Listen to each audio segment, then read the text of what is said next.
শেখ হাসিনার মধ্যে কিন্তু এই একরোখা ব্যাপারটা আছে যে উনি খুব মানে যেটা মনে করেন তো করেনি, মানে আমি ওনাকে যতটুকু অবজার্ভ করেছি, কারণ ওনার কিন্তু এক ধরনের প্রভাব আমার জীবনে আছে।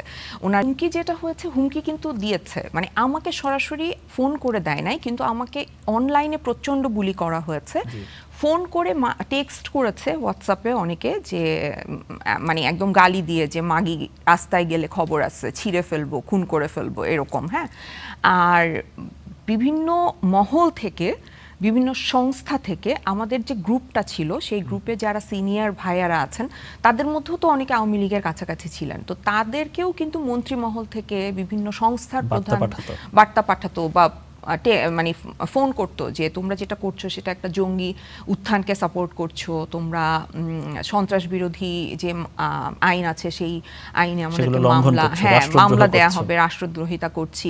সো এগুলার প্রেশার ছিল, কিন্তু আমার কাছে মনে হয় আমি কেন যেন মানে আমি খুবই একরোখা, যার জন্য আমি একটা কথা একটা ইন্টারভিউতে বলেছিলাম যে আমার মাঝে মধ্যে খুব ভয় লাগে, যে মানে হয় না যে একরোখা স্বভাব কিন্তু খুব ডেঞ্জারাস।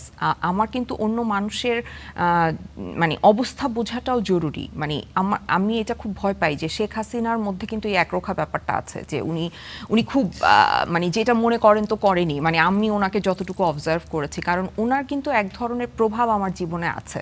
ওনার যে রাজনৈতিক মানে যে ক্যারিয়ারটা, সেটা আমাকে বিভিন্নভাবে ইনফ্লুয়েন্স করে অনেক সময়, যে আমার খুব ইন্টারেস্টিং লাগে যে আসলে ভাগ্যের ফের। হ্যাঁ, ভাগ্যের ফের না, কিন্তু দেখেন ভাগ্যের ফের না, এটা হচ্ছে যে একজন সাধারণ মানুষ কিভাবে দানব হয়ে ওঠে ক্ষমতার গেলে এবং ক্ষমতার লোভে, এইটা কিন্তু আমি ওনাকে অবজার্ভ করে দেখতে পাই, এবং এজন্য আমি হয়তো ক্ষমতার থেকে একটু দূরে থাকতে চাই।